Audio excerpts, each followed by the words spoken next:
Hi friends, ದಿನದ ಎಲ್ಲಾ ಪ್ರಮುಖ ಸುದ್ದಿಯನ್ನು ನಿಮಗೆ ತಲುಪಿಸುವ ಮಸ್ತ್ ಮಗ ಚಾನಲ್ನ ಫುಲ್ ನ್ಯೂಸ್ಗೆ ಸ್ವಾಗತ. ನಾನು ಅಮರ್ ಪ್ರಸಾದ್. ಭಾರತಕ್ಕೆ ಒಂಥರ ಮುಜುಗರ ಉಂಟು ಮಾಡಬಹುದಾದ ಸುದ್ದಿ. ಆಸ್ಟ್ರೇಲಿಯಾದ ಪಹಲ್ಗಾಮ್ ದಾಳಿ ಅಂತ ಕರೆಸ್ಕೊಳ್ತಾ ಇರೋ ಬಾಂಡೆ ಬೀಚ್ ಉಗ್ರ ದಾಳಿಗೆ ಈಗ ಬಹುದೊಡ್ಡ ಟ್ವಿಸ್ಟ್ ಸಿಕ್ಕಿದೆ. 16 ಜನರ ಪ್ರಾಣ ಹೋದಂತ ಆ ಉಗ್ರ ದಾಳಿಯ ಉಗ್ರನ ಮೂಲ ಭಾರತನೇ ಆಗಿತ್ತು ಅನ್ನೋ ಮಾಹಿತಿ ಬರ್ತಾ ಇದೆ. ಆದ ಹೈದರಾಬಾದ್ ಮೂಲದವನು ಅಂತ ತೆಲಂಗಾಣ ಪೊಲೀಸರು ಕನ್ಫರ್ಮ್ ಮಾಡಿದ್ದಾರೆ. ಗುಂಡಿನ ದಾಳಿ ಮಾಡಿದ 50 ವರ್ಷದ ಸಾಜಿದ್ ಅಕ್ರಮ್ ಆಸ್ಟ್ರೇಲಿಯಾದಲ್ಲಿ ಸೆಟಲ್ ಆಗಿದ್ದ. ಆದ್ರೆ ಆತನ ಮೂಲ ಹೈದರಾಬಾದ್ನ ಮೆಹದಿಪಟ್ಟಣಂ ಏರಿಯಾದಲ್ಲಿ ಇತ್ತು. ಆತನ ಫ್ಯಾಮಿಲಿನೂ ಇಲ್ಲಿದೆ ಅಂತ ಕನ್ಫರ್ಮ್ ಮಾಡಿದ್ದಾರೆ. ಇದರ ಬೆನ್ನಲ್ಲೇ ಗುಪ್ತಚರ ಅಧಿಕಾರಿಗಳು ಆತನ ಮನೆಗೆ ಹೋಗಿ ವಿಚಾರಣೆ ಮಾಡಿದ್ದಾರೆ. ಆಗ ಸಾಜಿದ್ನ ಇಬ್ಬರು ಸಹೋದರರು ಉಗ್ರನ ಬಗ್ಗೆ ಮಾಹಿತಿ ಕೊಟ್ಟಿದ್ದಾರೆ. ಸಾಜಿದ್ 27 ವರ್ಷಗಳ ಹಿಂದೆನೆ 1998ರಲ್ಲಿ ಆಸ್ಟ್ರೇಲಿಯಾಗೆ ಹೋದ. ಇಲ್ಲಿವರೆಗೆ ಒಟ್ಟು 7 ಸಲ ವಿದೇಶದಿಂದ ಭಾರತಕ್ಕೆ ಬಂದಿದ್ದಾನೆ.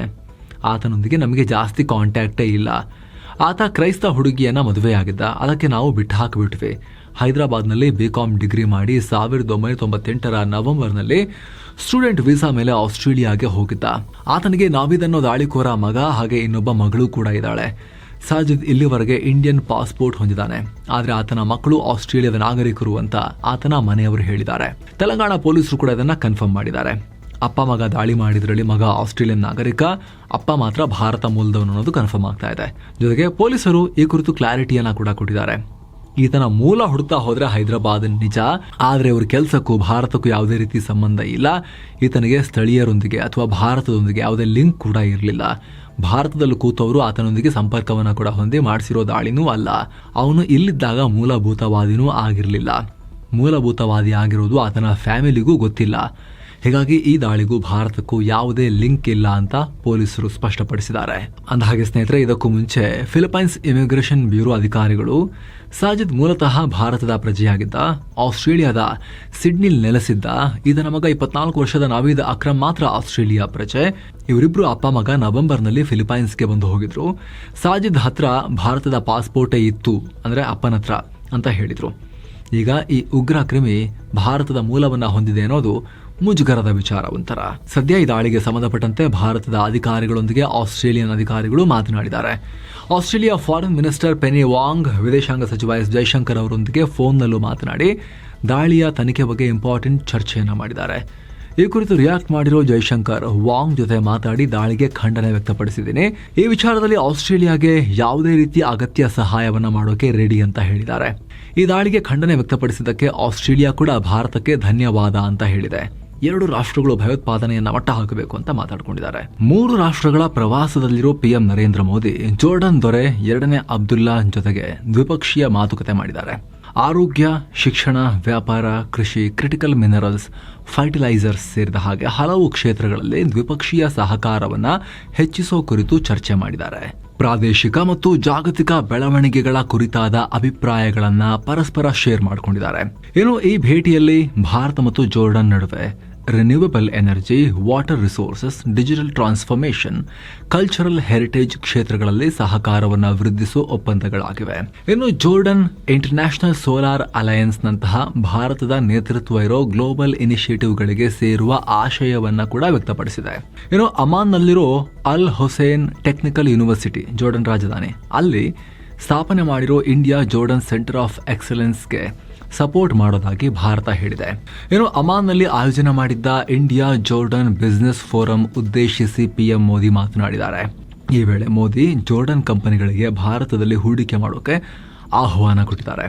Digital public infrastructure, information technology, fintech, health care, agritech ಕ್ಷೇತ್ರಗಳಲ್ಲಿ ಕೊಲಾಬೊರೇಷನ್ಗಾಗಿ ಹಲವು ಅವಕಾಶಗಳು ಇವೆ ಅಂತ ಮೋದಿ ಹೇಳಿದ್ದಾರೆ. ಏನು PM ಮೋದಿ ಅವರಿದ್ದ ಕಾರನ್ನ ಜೋರ್ಡನ್ನ ಕ್ರೌನ್ ಪ್ರಿನ್ಸ್ ಅಲ್ ಹುಸೇನ್ ಡ್ರೈವ್ ಮಾಡಿದ್ದಾರೆ. ಅಂದ್ರೆ ಮೋದಿ ಮತ್ತೆ ಪುಟಿನ್ ಹೋಗಿದ್ರಲ್ಲ, ಆ ತರದ್ಕಿಂತ ಹೆಚ್ಚಾಗಿ ಮೋದಿ ಪುಟಿನ್ ಅವ್ರನ್ನ ಕೂರಿಸ್ಕೊಂಡು ತಾವೇ ಡ್ರೈವ್ ಮಾಡ್ಕೊಂಡು ಹೋದ್ರೆ ಹೇಗಿರ್ತಿತ್ತು ಮೋದಿ ಅವರು. ಆ ತರ ಅಲ್ಲಿನ ಯುವರಾಜ, ಕ್ರೌನ್ ಪ್ರಿನ್ಸ್, ಪಟ್ಟದ ಯುವರಾಜ PM ಮೋದಿ ಅವ್ರನ್ನ ಪಕ್ಕದಲ್ಲಿ ಕೂರಿಸ್ಕೊಂಡು ತಾವೇ ಡ್ರೈವ್ ಮಾಡ್ಕೊಂಡು ಕರ್ಕೊಂಡು ಹೋಗಿದ್ದಾರೆ. BMW ಕಾರ್ನಲ್ಲಿ ಜೋರ್ಡನ್ ಮ್ಯೂಸಿಯಂ ತೋರಿಸೋಕೆ ಆ ರೀತಿ ಕರ್ಕೊಂಡು ಹೋಗಿದ್ದಾರೆ. ಇದೆಲ್ಲ ಆದ್ಮೇಲೆ PM ನರೇಂದ್ರ ಮೋದಿ ಇಥಿಯೋಪಿಯಾ ಕಡೆಗೆ ಪ್ರಯಾಣ ಬೆಳೆಸಿದ್ದಾರೆ. ಇನ್ನು ಸ್ನೇಹಿತರೆ, ಕರ್ನಾಟಕದಲ್ಲಿ ಆಲ್ರೆಡಿ ಹೆವಿ ಚಳಿ. ಅದರ ನಡುವೆ ಹವಾಮಾನ ಇಲಾಖೆ ಇನ್ನಷ್ಟು ಅಲರ್ಟ್ ಕೊಟ್ಟಿದೆ. ಕಲ್ಯಾಣ ಕರ್ನಾಟಕದ ಬೀದರ್, ಕಲಬುರಗಿ, ವಿಜಯಪುರ ಜಿಲ್ಲೆಗಳಲ್ಲಿ ಯೆಲ್ಲೋ ಅಲರ್ಟ್ ಘೋಷಿಸಲಾಗಿದೆ. ತೀವ್ರ ಚಳಿ ಇರುತ್ತೆ ಅಲ್ಲಿ. ಹಾಗೆ ಬೆಳಗಾವಿ, ಬಾಗಲಕೋಟೆ, ಬಳ್ಳಾರಿ, ವಿಜಯನಗರ, ಯಾದಗಿರಿ, ರಾಯಚೂರು, ಗದಗ, ಧಾರವಾಡ, ಹಾವೇರಿ, ಕೊಪ್ಪಳದಲ್ಲಿ ಸಾಧಾರಣ ಚಳಿ ಇರುತ್ತೆ. ಉಳಿದಂತೆ ಬೆಂಗಳೂರು ನಗರ, ಬೆಂಗಳೂರು ಗ್ರಾಮಾಂತರ, ರಾಮನಗರ, ಮಂಡ್ಯ, ಮೈಸೂರು, ಚಾಮರಾಜನಗರ, ಕೋಲಾರ, ಚಿಕ್ಕಬಳ್ಳಾಪುರ, ತುಮಕೂರು, ಹಾಸನ, ಚಿಕ್ಕಮಗಳೂರು, ಶಿವಮೊಗ್ಗ, ಚಿತ್ರದುರ್ಗ, ದಾವಣಗೆರೆ, ಬಳ್ಳಾರಿ, ವಿಜಯನಗರ, ಕೊಡಗು ಜಿಲ್ಲೆಗಳ ಜನರಿಗೆ ನಾರ್ಮಲ್ ಚಳಿಯ ಅನುಭವ ಆಗುತ್ತೆ. ಆದ್ರೆ ಕೆಲ ಜಿಲ್ಲೆಗಳಲ್ಲಿ 11-12 ಡಿಗ್ರಿಗೆ ಕುಸಿಯೋ ಚಾನ್ಸಸ್ ಕೂಡ ಇದೆ. ನಿಮ್ಮ ಜಿಲ್ಲೆಯಲ್ಲಿ ಎಷ್ಟೆಷ್ಟು ಡಿಗ್ರಿ ಸೆಲ್ಸಿಯಸ್ ಇರಬಹುದು? ಸ್ಕ್ರೀನ್ ಮೇಲೆ ನಾವು ಅದನ್ನ ಹಾಕಿದೀವಿ ಸ್ನೇಹಿತರೆ, ನೀವು ಅದನ್ನ ಚೆಕ್ ಮಾಡಬಹುದು, ಸ್ಕ್ರೀನ್ ಶಾಟ್ ಕೂಡ ತಗೋಬಹುದು. ಏನೋ ಮಂಗಳವಾರ ಬೆಳ್ಳಂಬೆಳಗ್ಗೆ ರಾಜ್ಯದ ಅನೇಕ ಕಡೆ ಲೋಕಾಯುಕ್ತ ಅಧಿಕಾರಿಗಳು ರೇಡ್ ಮಾಡಿದ್ದಾರೆ. ಲೋಕಾಯುಕ್ತ ದಾಳಿ ಬೆನ್ನಲ್ಲೇ ಧಾರವಾಡದಲ್ಲಿ ಅಧಿಕಾರಿಯೊಬ್ಬರು ಕಮೋಡ್ಗೆ ಹಣ ಸುರಿದು ಫ್ಲಶ್ ಮಾಡಿಬಿಟ್ಟಿದ್ದಾರೆ. ಬೆಳಗಾವಿಯ ಕೃಷಿ ಇಲಾಖೆ ಜಂಟಿ ನಿರ್ದೇಶಕರಾಗಿರೋ ರಾಜಶೇಖರ್ 50,000 ರೂಪಾಯಿ ಹಣವನ್ನು ಕಮೋಡ್ಗೆ ಹಾಕಿ ಫ್ಲಶ್ ಮಾಡಿದ್ದಾರೆ. ಸುಮಾರು ಅರ್ಧ ಗಂಟೆ ಲೋಕಾಯುಕ್ತ ಅಧಿಕಾರಿಗಳನ್ನು ಕಾಯಿಸಿ ಬಳಿಕ ಬಾಗಿಲು ತೆಗೆದಿದ್ದಾರೆ ಅನ್ನೋ ಮಾಹಿತಿ ಸಿಗ್ತಾ ಇದೆ. ಈ ಅಧಿಕಾರಿಗೆ ಸೇರಿದ 3 ಕಡೆ ಲೋಕಾಯುಕ್ತರ ದಾಳಿಯಾಯಿತು. ಇದರ ಜೊತೆಗೆ ಗ್ರಾಮೀಣ ನೇರ ಸರಬರಾಜು ಮತ್ತು ನೈರ್ಮಲ್ಯ ಇಲಾಖೆಯ ಎಕ್ಸಿಕ್ಯೂಟಿವ್ ಇಂಜಿನಿಯರ್ ರೂಪಾ ನಾಯಕ್ ಮತ್ತು ಮಂಡ್ಯ PRED ಅಧಿಕಾರಿ ಬೈರೇಶ್ ಮನೆ ಮೇಲೂ ಕೂಡ ಲೋಕಾಯುಕ್ತ ದಾಳಿ ಮಾಡಿ ದಾಖಲೆಗಳನ್ನು ಪರಿಶೀಲಿಸಿದ್ದಾರೆ.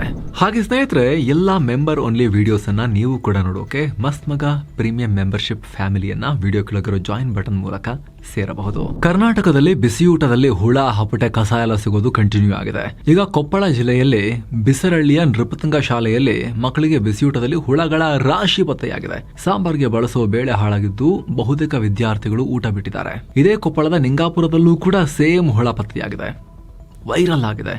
ಶಾಲಾ ಸಿಬ್ಬಂದಿ ವಿರುದ್ಧ ಜನ ಆಕ್ರೋಶ ವ್ಯಕ್ತಪಡಿಸಿದ್ದಾರೆ. ಯಾಕೆ ಹಿಂಗಾಯ್ತು ಕೇಳಿದ್ರೆ, 3 ತಿಂಗಳಿಂದ ಕರೆಕ್ಟಾಗಿ ನಮಗೆ ರೇಷನ್ನೇ ಸಪ್ಲೈ ಕೊಟ್ಟಿಲ್ಲ ಸರ್ಕಾರ, ಸ್ಟಾಕ್ ಹಳೆದನ್ನೇ ಬಳಸಿ ಹಿಂಗಾಗಿದೆ ಅಂತ ಸಮರ್ಥನೆ ಬೇರೆ ಕೊಡ್ತಿದ್ದಾರೆ. ಹಾಗಾದ್ರೆ ಹೊಸ ಸ್ಟಾಕ್ ಬಂದಿದ್ರೆ ಹಳೆ ಸ್ಟಾಕ್ ಬಿಸಾಕ್ತಿದ್ರ ಹುಳ ಹಿಡಿಸಿ? ಹಿಂಗೆ ಮಾಡೋದ? ವೇಸ್ಟ್ ಅಲ್ವಾ ಅದು? ಅದ್ಯಾಕೆ ಹುಳ ಹಿಡಿಯಕ್ಕೆ ಬಿಟ್ರಿ? ಏನೋ ಕರ್ನಾಟಕದಲ್ಲಿ ಸ್ಥಳೀಯ ಸಂಸ್ಥೆಗಳ ಎಲೆಕ್ಷನ್ಗೆ ಮುಹೂರ್ತ ಫಿಕ್ಸ್ ಆಗಿದೆ. ರಾಜ್ಯದ ಎಲ್ಲ ಜಿಲ್ಲಾ ಪಂಚಾಯಿತಿ, ತಾಲೂಕು ಪಂಚಾಯಿತಿ ಮತ್ತು ಗ್ರಾಮ ಪಂಚಾಯಿತಿ, ಪುರಸಭೆ ಹಾಗೂ ನಗರಸಭೆ ಸೇರಿದ ಹಾಗೆ 6,500ಕ್ಕೂ ಅಧಿಕ ಸ್ಥಳೀಯ ಸಂಸ್ಥೆಗಳಿಗೆ ಏಪ್ರಿಲ್ನಲ್ಲಿ ಎಲೆಕ್ಷನ್ ನಡೆಸೋಕೆ ರಾಜ್ಯ ಸರ್ಕಾರ ತೀರ್ಮಾನಿಸಿದೆ. 2026ರ ಬೇಸಿಗೆ ರಜೆ ಅವಧಿ ಮುಗಿಯೋ ಮುನ್ನ ಎಲೆಕ್ಷನ್ಗಳು ನಡೀಬೇಕು. ಇನ್ನು ಬಿಹಾರ ಮುಖ್ಯಮಂತ್ರಿ ನಿತೀಶ್ ಕುಮಾರ್ ಮಹಿಳೆಯ ಬಟ್ಟೆಗೆ ಕೈ ಹಾಕಿದ್ದಾರೆ. ಮುಸ್ಲಿಂ ಮಹಿಳೆಯ ಬಟ್ಟೆಯನ್ನ ಎಳೆದಿದ್ದಾರೆ. ಪಾಟ್ನಾದಲ್ಲಿ ಹೊಸದಾಗಿ ನೇಮಕಗೊಂಡ ಆಯುಷ್ ಡಾಕ್ಟರ್ಗಳಿಗೆ ನೇಮಕಾತಿ ಪತ್ರವನ್ನ ಕೊಡೋ ಕಾರ್ಯಕ್ರಮ ನಡೀತಾ ಇತ್ತು. ಆ ಟೈಮ್ನಲ್ಲಿ ನಿತೀಶ್ ಕುಮಾರ್ ಮುಸ್ಲಿಂ ಮಹಿಳೆಯೊಬ್ಬರ ಹಿಜಾಬ್ ಅನ್ನ ಎಳೆಯೋಕೆ ಕೈ ಹಾಕಿದ್ರು, ಹಿಡಿದು ಎಳೆದಿದ್ದಾರೆ. ಆಗ ಆ ಲೇಡಿ ನಿತೀಶ್ ಕುಮಾರ್ರನ್ನ ತಡೆಯೋಕೆ ಕೈ ಮೇಲೆ ಎತ್ತಿದ್ದಾರೆ. ಅಲ್ಲೇ ನಿಂತಿದ್ದ ಬಿಹಾರ DCM ಸಾಮ್ರಾಟ್ ಚೌಧರಿ ಕೂಡ ನಿತೀಶ್ರನ್ನ ತಡೆಯೋಕೆ ಮುಂದಾದ್ರು. ಸ್ಟೇಜ್ ಮೇಲಿದ್ದ ಕೆಲವರು ಒಳ್ಳೆ ಕಾಮಿಡಿ ಸೀನ್ ನೋಡಿದ ಹಾಗೆ ನಕ್ಕಿದ್ದಾರೆ ಕೂಡ. ಆದರೂ ನಿತೀಶ್ ಕುಮಾರ್ ಛಲ ಬಿಡದ ತ್ರಿವಿಕ್ರಮನಂತೆ ಹಿಡಿದು ಎಳೆದೇ ಬಿಟ್ಟಿದ್ದಾರೆ. ಈ ಘಟನೆ ದೊಡ್ಡ ವಿವಾದಕ್ಕೆ ಗುರಿಯಾಗಿದೆ. ಇಂಟರ್ನ್ಯಾಷನಲ್ ಲೆವೆಲ್ನಲ್ಲಿ ವೈರಲ್ ಆಗ್ತಾ ಇದೆ.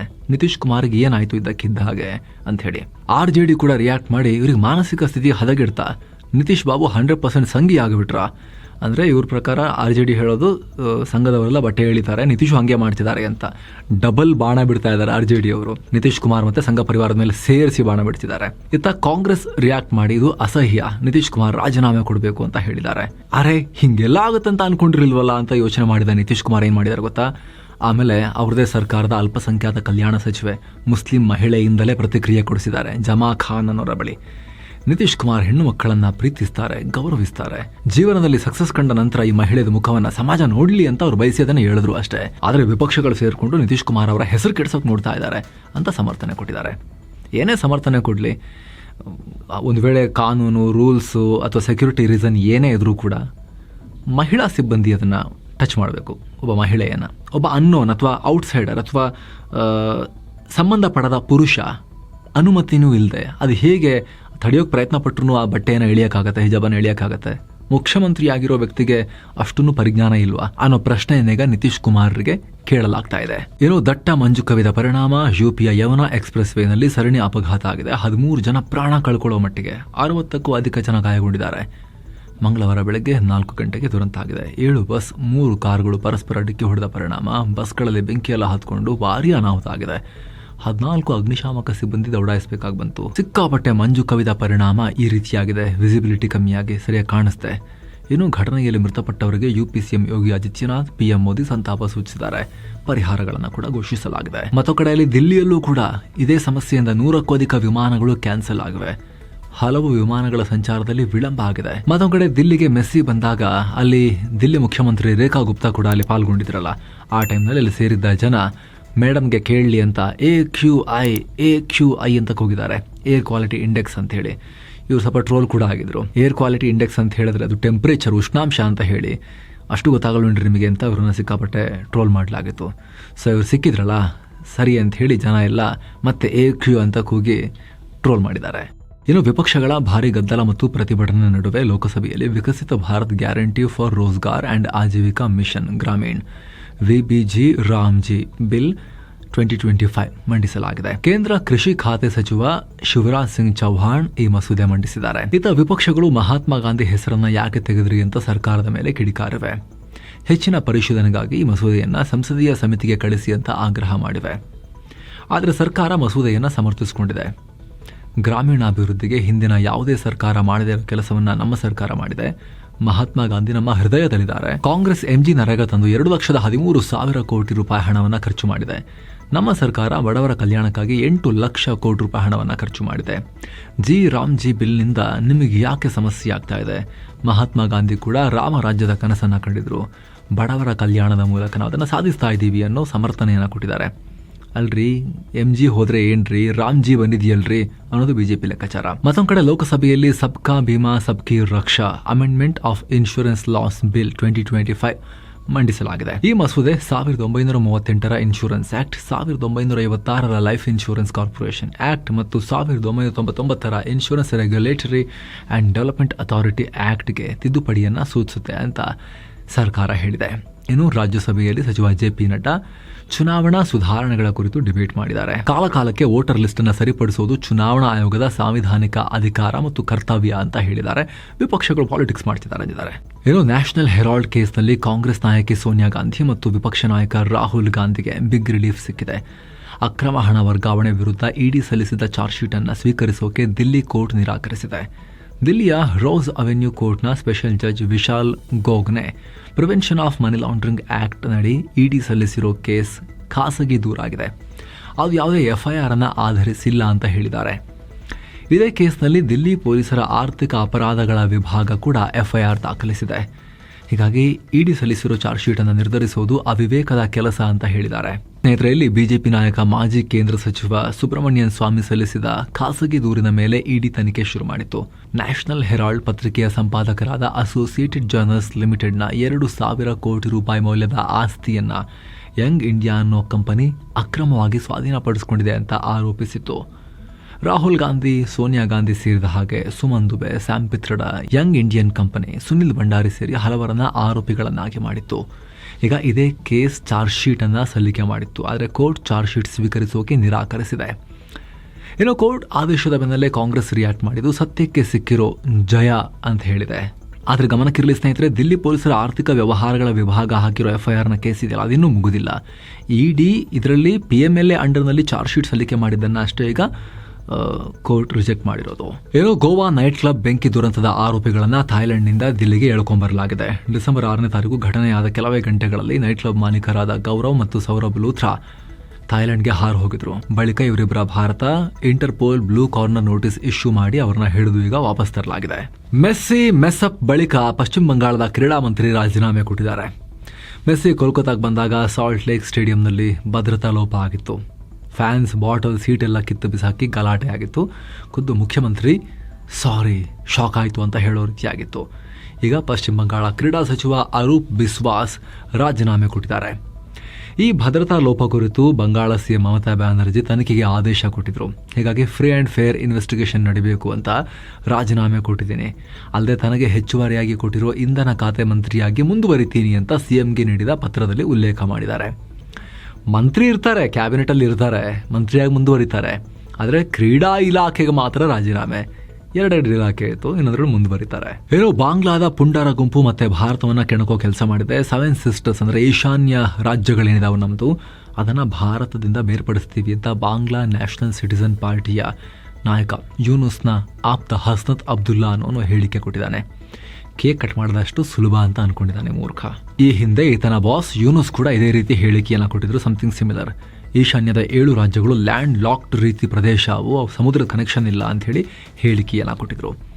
ನಾವೇ ಅದಕ್ಕೆ ರಕ್ಷಕರು ಅನ್ನೋ ಹೇಳಿಕೆಯನ್ನು ಕೊಟ್ಟಿದ್ರು. ಏನು ಪಾಕಿಸ್ತಾನದಲ್ಲಿ ಪಾಕ್ ಸೇನೆಯ ಶತ್ರುಗಳ ಅಬ್ಬರ ಮುಂದುವರೆದಿದೆ. 20 ಬಂದೂಕುದಾರಿಗಳ ಗುಂಪು ಬಸ್ನ ಟಾರ್ಗೆಟ್ ಮಾಡಿ ಅದರಲ್ಲಿದ್ದ 18 ಪ್ರಯಾಣಿಕರನ್ನ ಅಪಹರಿಸಿಕೊಂಡು ಹೋಗಿದ್ದಾರೆ. ಸಿಂಧ್ ಪ್ರಾಂತ್ಯದಿಂದ ಬಸ್ ಒಂದು ಬಲೂಚಿಸ್ತಾನದ ಕ್ವೆಟ್ಟಾ ಸಿಟಿಗೆ ಹೋಗ್ತಿದ್ದಾಗ ಘಟನೆಯಾಗಿದೆ. ಮೊದಲು ಬಂದೂಕುದಾರಿಗಳ ಗುಂಪು ಬಸ್ ಅಡ್ಡಗಟ್ಟಿತ್ತು. ಬಸ್ ಮೇಲೆ ಗುಂಡಿನ ದಾಳಿ ನಡೆಸಿ ಬಸ್ ನಿಲ್ಲಿಸಿತು. ಈ ವೇಳೆ ಡ್ರೈವರ್ ಸೇರಿ ಕೆಲವರು ಗಾಯಗೊಂಡರು. ಆಗ ಬಸ್ ಅಲ್ಲಿ ಒಟ್ಟು 30 ಪ್ಯಾಸೆಂಜರ್ಗಳಿದ್ರು. ಈ ಪೈಕಿ ಮಹಿಳೆಯರನ್ನ ಬಿಟ್ಟು 25 ಪುರುಷರಿಗೆ ಮಾತ್ರ ಬಸ್ಸಿಂದ ಕೆಳಗಿಳಿಸಿ ಅದರಲ್ಲಿ 18 ಪ್ರಯಾಣಿಕರನ್ನ ಅಪಹರಿಸಿಕೊಂಡು ಹೋದ್ರು ಅನ್ನೋ ಮಾಹಿತಿ ಬರ್ತಾ ಇದೆ. ಇನ್ನು UAE ರಾಜಧಾನಿ ಅಬುದಾಬಿಯಲ್ಲಿ 2026ರ IPL ಮಿನಿ ಹರಾಜು ಇವೆಂಟ್ ನಡೀತಾ ಇದೆ. ಈ ವಿಡಿಯೋ ರೆಕಾರ್ಡ್ ಆಗೋ ಟೈಮ್ನಲ್ಲಿ ಆಸ್ಟ್ರೇಲಿಯನ್ ಆಲ್ರೌಂಡರ್ ಕ್ಯಾಮರೂನ್ ಗ್ರೀನ್ 25.20 ಕೋಟಿ ರೂಪಾಯಿಗೆ ಕೋಲ್ಕತ್ತಾ ಪಾಲಾಗಿದ್ದಾರೆ. ಲಂಕಾ ಬೌಲರ್ ಮತೀಶಾ ಪಾತಿರಾನ 18 ಕೋಟಿಗೆ ಕೋಲ್ಕತ್ತಾ ಟೀಮ್ಗೆ ಹೋಗಿದ್ದಾರೆ. 19 ವರ್ಷದ ರಾಜಸ್ಥಾನದ ವಿಕೆಟ್ ಕೀಪರ್ ಬ್ಯಾಟ್ಸ್ಮನ್ ಕಾರ್ತಿಕ್ ಶರ್ಮಾರನ್ನ 14.2 ಕೋಟಿ ರೂಪಾಯಿ ಕೊಟ್ಟು ಚೆನ್ನೈ ಟೀಮ್ ಖರೀದಿ ಮಾಡಿದೆ. ಸೈಯದ್ ಮುಷ್ತಾಕ್ ಅಲಿ ಟ್ರೋಫಿಯಲ್ಲಿ ಕೆಳ ಕ್ರಮಾಂಕದಲ್ಲಿ ಆಡಿದ್ದ ಕಾರ್ತಿಕ್ 5 ಪಂದ್ಯಗಳಲ್ಲಿ 133 ರನ್ ಗಳಿಸಿ ಎಲ್ಲರ ಗಮನವನ್ನ ಸೆಳೆದಿದ್ರು. ಇನ್ನೋ ಕಡೆ ಇದೇ CSK ತಂಡ ಪ್ರಶಾಂತ್ ವೀರ್ ಅನ್ನೋ ಡೊಮೆಸ್ಟಿಕ್ ಆಲ್ರೌಂಡರ್ ನ ಕೂಡ 14.2 ಕೋಟಿ ರೂಪಾಯಿ ಕೊಟ್ಟು ತಗೊಂಡಿದೆ. UP ಲೀಗ್ ನಲ್ಲಿ ಈ ಪ್ರಶಾಂತ್ ವೀರ್ 17 ಇನ್ನಿಂಗ್ಸ್ ಗಳಲ್ಲಿ 112 ರನ್ ಬಾರಿಸಿದ್ರು. ಹಾಗೆ 9 ಮ್ಯಾಚ್ ಗಳಲ್ಲಿ 12 ವಿಕೆಟ್ ತಗೊಂಡಿದ್ರು. ಉಳಿದಂತೆ ವೆಂಕಟೇಶ್ ಅಯ್ಯರ್ ಅನ್ನ 7 ಕೋಟಿ ರೂಪಾಯಿಗೆ RCB ಪರ್ಚೇಸ್ ಮಾಡಿದೆ. ಹಾಗೆ ನ್ಯೂಜಿಲೆಂಡ್ ವೇಗಿ ಜಾಕೋಬ್ ಡಫಿ ಅವ್ರನ್ನ 2 ಕೋಟಿ ರೂಪಾಯಿಗೆ ತಗೊಂಡಿದೆ. ಒಳ್ಳೆ ಬೌಲರ್. ಸೌತ್ ಆಫ್ರಿಕನ್ ಆಟಗಾರ ಡೇವಿಡ್ ಮಿಲ್ಲರ್ 2 ಕೋಟಿ ರೂಪಾಯಿಗೆ ದಿಲ್ಲಿ ಪಾಲಾಗಿದ್ದಾರೆ. ಉಳಿದಂತೆ ಈ ಹರಾಜಿನ ಬಗ್ಗೆ ಸಂಪೂರ್ಣ ಮಾಹಿತಿ ಇರೋ ಪ್ರತ್ಯೇಕ ರಿಪೋರ್ಟ್ ಆದಷ್ಟು ಶೀಘ್ರ ನಿಮ್ಮ ಮುಂದೆ ಬರುತ್ತೆ ಸ್ನೇಹಿತರೆ. ಏನೋ ಬಿಸ್ನೆಸ್ ಹಾಗೂ ಸ್ಟಾಕ್ ಮಾರ್ಕೆಟ್ ಸಂಬಂಧಪಟ್ಟ ಸುದ್ದಿ ನಾವು ನೋಡ್ತಾ ಹೋಗೋಣ. ಮೊದಲಿಗೆ ಭಾರತದ ಷೇರುಪೇಟೆ ಏನಾಯ್ತು ಅಂತ ನೋಡಿದ್ರೆ ದಿನದ ವಹಿವಾಟಿನ ಅಂತ್ಯಕ್ಕೆ ಸೆನ್ಸೆಕ್ಸ್ 533 ಪಾಯಿಂಟ್ ಡೌನ್ ಆಗಿ 84,679ಕ್ಕೆ ತಲುಪಿದೆ. ನಿಫ್ಟಿ 167 ಪಾಯಿಂಟ್ಸ್ ಡೌನ್ ಆಗಿ 25,860ಕ್ಕೆ ತಲುಪಿದೆ. ಇತ್ತ BSE mid cap index 0.78% down ಆಗಿದ್ದು ಸ್ಮಾಲ್ ಕ್ಯಾಪ್ ಇಂಡೆಕ್ಸ್ 0.69% ಕುಸಿತ ಕಂಡಿದೆ. ಹೂಡಿಕೆದಾರರು ಒಂದೇ ಸೆಷನ್ ನಲ್ಲಿ 3 ಲಕ್ಷ ಕೋಟಿ ರೂಪಾಯಿ ಲಾಸ್ ಮಾಡಿಕೊಂಡಿದ್ದಾರೆ. BSE ಲಿಸ್ಟೆಡ್ ಕಂಪನಿಗಳ ಮಾರ್ಕೆಟ್ ಕ್ಯಾಪ್ 471 ಲಕ್ಷ ಕೋಟಿ ರೂಪಾಯಿಯಿಂದ 467.6 ಲಕ್ಷ ಕೋಟಿ ರೂಪಾಯಿಗೆ ಡೌನ್ ಆಗಿದೆ. ರೂಪಾಯಿ ಮೌಲ್ಯ ಕುಸಿತ ಕಾಣ್ತಿರೋದ್ರಿಂದಲೇ ಮಾರ್ಕೆಟ್ಗೆ ದೊಡ್ಡ ಪೆಟ್ಟಾಗಿದೆ. ವಿದೇಶಿ ಬಂಡವಾಳದ ಹೊರಹರಿವು ಆ ಕಾರಣದಿಂದ ಇನ್ನಷ್ಟು ಕಂಟಿನ್ಯೂ ಕೂಡ ಆಗಿದೆ. ಹಾಗೆ ಜಾಗತಿಕ ಮಾರ್ಕೆಟ್ ನ ವೀಕ್ ಟ್ರೆಂಡ್ ದೇಸಿ ಮಾರ್ಕೆಟ್ ಲಾಸ್ ಮಾಡಿಕೊಳ್ಳೋಕೆ ಕಾರಣ ಆಗಿದೆ. ಇನ್ನು Titan, Bharti Airtel, Mahindra and Mahindra, Asian Paints ಮತ್ತು ಟೆಕ್ ಮಹೀಂದ್ರಾ ಷೇರುಗಳು ಗ್ರೀನ್ ನಲ್ಲಿದ್ವು. ಇತ್ತ Axis Bank, Eternal, HCL Technologies, Tata Steel, Bajaj Finserv ಷೇರುಗಳು ರೆಡ್ ನಲ್ಲಿದ್ವು. ಡಾಲರ್ ಮುಂದೆ ರೂಪಾಯಿ ಮೌಲ್ಯ 23 ಪೈಸೆ ಡೌನ್ ಆಗಿ 91 ರೂಪಾಯಿ 1 ಪೈಸೆ ಆಗಿದೆ. ಇನ್ನು ಭಾರತದ ಪ್ರಮುಖ ಕ್ವಿಕ್ ಕಾಮರ್ಸ್ ಕಂಪನಿ ಝೆಪ್ಟೋ ಲಿಮಿಟೆಡ್ ಮುಂದಿನ ವಾರದ ಆರಂಭದಲ್ಲಿ IPOಗೆ ಪ್ಲಾನ್ ಮಾಡಿದೆ. ಈ IPO ಲಾಂಚ್ ಮೂಲಕ 4,500 ಕೋಟಿ ರೂಪಾಯಿ ದುಡ್ಡನ್ನ ರೈಸ್ ಮಾಡೋಕೆ ಪ್ಲಾನ್ ಮಾಡ್ತಿದ್ದಾರೆ. ಈ ಸಂಬಂಧ ಭಾರತದ ಮಾರ್ಕೆಟ್ ರೆಗ್ಯುಲೇಟರ್ ಸೆಬಿಗೆ ದಾಖಲೆಗಳನ್ನ ಸಬ್ಮಿಟ್ ಮಾಡೋಕೆ ತಯಾರಿ ನಡೆಸ್ತಾ ಇದ್ದಾರೆ ಅನ್ನೋ ಮಾಹಿತಿನೂ ಬಂದಿದೆ. 2021ರಲ್ಲಿ ಮುಂಬೈನಲ್ಲಿ ಸ್ಥಾಪನೆಯಾಗಿರೋ ಕಂಪನಿ. ಇದರ ಪ್ರಧಾನ ಕಚೇರಿ ಬೆಂಗಳೂರಲ್ಲಿದೆ. ಏನೋ ಸರ್ಕಾರಿ ಸ್ವಾಮ್ಯದ ಮೈನಿಂಗ್ ಕಂಪನಿ ಕೋಲ್ ಇಂಡಿಯಾಗೆ ನೂತನ ಚೇರ್ಮನ್ ಮತ್ತು ಮ್ಯಾನೇಜಿಂಗ್ ಡೈರೆಕ್ಟರ್ ನೇಮಕ ಆಗಿದೆ. B ಸಾಯಿರಾಮ್ ನೇಮಕ ಆಗಿದ್ದಾರೆ. ಡಿಸೆಂಬರ್ 15ರಿಂದ ಜಾರಿಗೆ ಬರುವಂತೆ.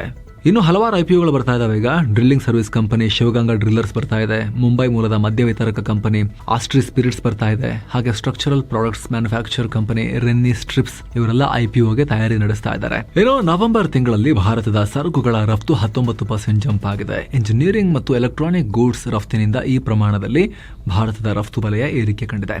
ನವೆಂಬರ್ ತಿಂಗಳಲ್ಲಿ ಒಟ್ಟು ರಫ್ತಿನ ಮೌಲ್ಯ $38.13 ಬಿಲಿಯನ್ ತಲುಪಿದೆ. ಈ ತಿಂಗಳಲ್ಲಿ ಆಮದು ಕೂಡ ಕಡಿಮೆಯಾಗಿದೆ.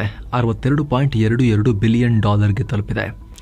ಚಿನ್ನದ ಆಮದಿನಲ್ಲಿ 60% ಇಳಿಕೆ ಕಂಡ ನಂತರ ಆಮದಿನ ಮೌಲ್ಯ ಕಮ್ಮಿಯಾಗಿದೆ.